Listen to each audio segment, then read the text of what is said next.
Assalamualaikum warahmatullahi wabarakatuh. Salam dan bahagia. Kami dari kelompok 8 akan mempresentasikan tentang proses penelitian, persiapan analisis, dan interpretasi data. Anggota kelompok 8 terdiri atas Anissa Lisa, Margareta Saneta Adolf, dan saya sendiri Ertina Marta Dianasari.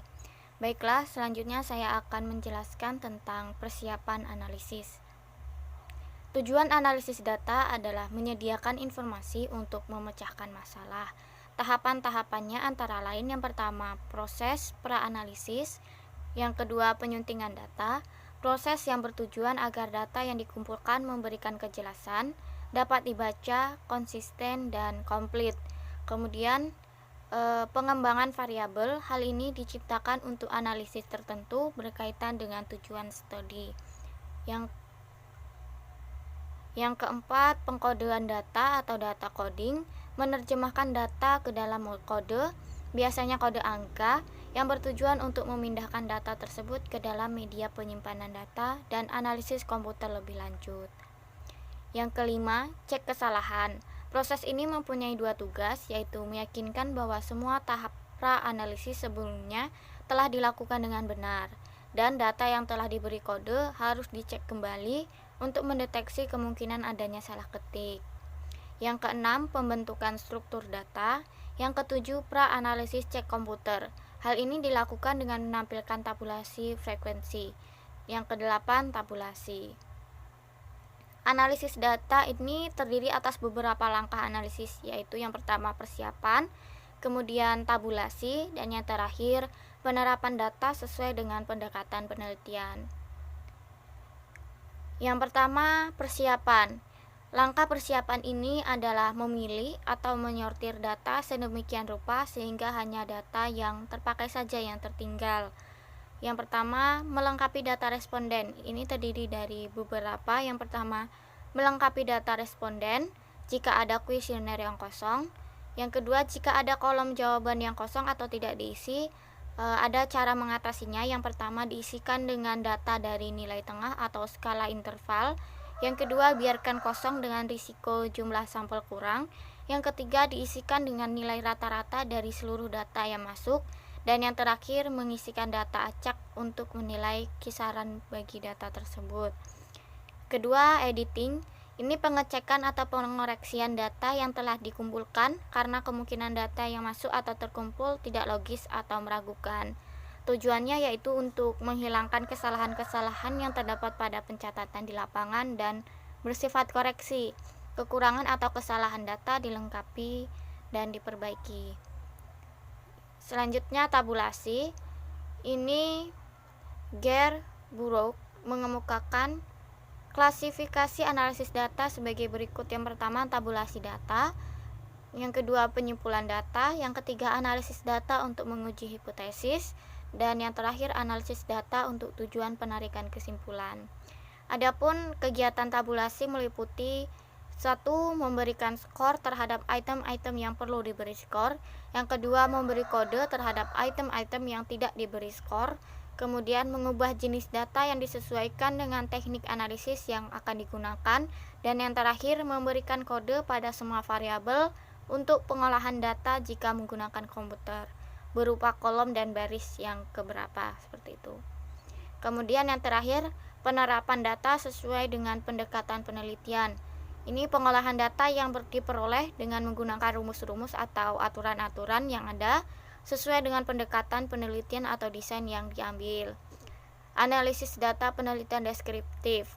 Ini jika ada telah terkumpul diklasifikasikan menjadi dua kelompok data. Yang pertama, data kuantitatif, ini berbentuk angka. Kemudian data kualitatif, ini dinyatakan dengan kata-kata atau simbol. Data disisihkan dulu nanti untuk melengkapi hasil analisis data. Kuantitatif. Perkenalkan, nama saya Anissa Lisa, NIM 2018-017-053. Saya akan menjelaskan tentang penelitian komparasi. Penelitian komparasi akan dapat menemukan persamaan-persamaan dan perbedaan-perbedaan tentang benda-benda, orang, prosedur kerja, ide-ide, kritik terhadap orang, kelompok, terhadap suatu ide atau suatu prosedur kerja. Dapat juga membandingkan kesamaan pandangan dan perubahan-perubahan pandangan orang, kelompok atau negara terhadap kasus, orang, atau peristiwa atau ide-ide. Menurut Aswani Sujud menyarankan untuk menganalisis data harus dibedakan menjadi dua, yaitu yang pertama penelitian non-hipotesis, yang kedua penelitian berhipotesis. Yang pertama penelitian non-hipotesis, penelitian melakukan komparasi status fenomena dengan standarnya. Penentuan standar berdasarkan landasan yang kuat.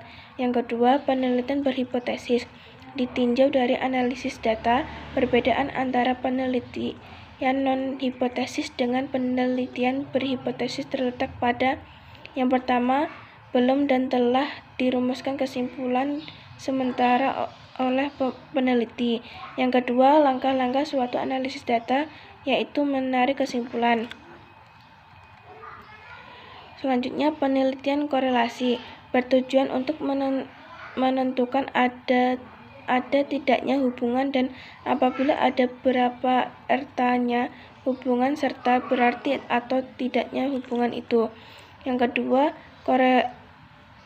koefisien korelasi, suatu alat statistik yang dapat digunakan untuk membandingkan hasil pengukuran dua variabel yang berbeda agar dapat menemukan tingkat hubungan antara variabel-variabel. Selanjutnya, cara menghitung korelasi. Koefisien korelasi bivariat, yaitu metode statistik yang dapat digunakan oleh peneliti untuk menerangkan hubungan antara dua variabel. Yang kedua, metode korelasi multivariat, metode statistik yang digunakan oleh peneliti untuk menggambarkan dan menemukan hubungan antara tiga variabel atau lebih. Selanjutnya, regresi digunakan dalam analisis statistik, mengembangkan suatu persamaan untuk meramalkan suatu variabel dari variabel kedua yang telah diketahui. Manfaat dari garis regresi untuk memperkirakan nilai variabel terikat dari variabel bebas jika variabel bebas tersebut telah diketahui. Regresi ganda atau multi regression, jika terdapat lebih dari satu variabel bebas untuk mengadakan prediksi terhadap variabel terikat. Analisis korelasi dan regresi berganda, analisis tentang hubungan antara satu variabel terkait dengan dua atau lebih variabel bebas. Analisis data penelitian eksperimen. Secara umum, pola penelitian dilakukan terhadap dua kelompok. Yang pertama, kelompok eksperimen atau perlakuan. Yang kedua, kelompok kontrol atau pembanding atau tidak diberi perlakuan. Setelah selesai penelitian, hasil kedua kelompok di atas ditolak dengan membandingkan kedua min. Sebelum penelitian menganalisis data, hal penting yang harus dilakukan adalah memperhatikan data yang akan diolah. Jika data dianalisis sebaran normal menggunakan statistik parametrik, jika data yang akan dianalisis tidak berbentuk sebaran normal, statistik non-parametrik. Selanjutnya, interpretasi data. Interpretasi data adalah merupakan suatu kegiatan yang menggabungkan hasil analisis dengan pernyataan, kriteria, atau standar tertentu untuk menemukan makna dari data yang dikumpulkan untuk menjawab permasalahan pembelajaran yang diperbaiki. Interpretasi data perlu dilakukan penelitian untuk memberikan arti mengenai bagaimana tindakan yang dilakukan mempengaruhi peserta didik. Interpretasi data juga penting untuk menentang guru agar mengecek kebenaran asumsi atau kekayaan yang dimilikinya. Perkenalkan, nama saya Margareta Saneta Adolf, NIM 2018-017-056. Di sini saya akan menjelaskan tentang berbagai teknik dalam melakukan interpretasi data, antara lain dengan yang pertama, menghubungkan data dengan pengalaman diri guru atau peneliti. Yang kedua, mengaitkan temuan atau data dengan hasil kajian pustaka atau teori terkait. Yang ketiga, memperluas analisis dengan mengajukan pertanyaan mengenai penelitian dan implikasi hasil penelitian. Yang keempat, meminta nasihat teman sejawat jika mengalami kesulitan. Interpretasi data. Interpretasi data dilakukan dengan dua cara. Interpretasi terbatas. Interpretasi dan analisis dilakukan hampir bersamaan mikroanalisis. Interpretasi dengan teori yang digunakan atau dengan hasil penelitian orang lain. Ketajaman analisis tergantung pada penguasaan konsep dan teorisasi. Makroanalisis menunjukkan adanya tata hubungan sesuatu dengan yang lain. Analisis data sekunder. Manfaat data sekunder sebagai yang pertama, data utama yang dianalisis. Yang kedua, data tambahan untuk dianalisis. Yang ketiga, sebagai penyeimbang informasi. Kelemahan menggunakan data sekunder sebagai data utama. Yang pertama, keterbatasan data. Yang kedua, data yang tersedia mungkin tidak tepat seperti yang diinginkan. Yang ketiga, kualitas data. Yang keempat, tergantung dari kreativitas peneliti.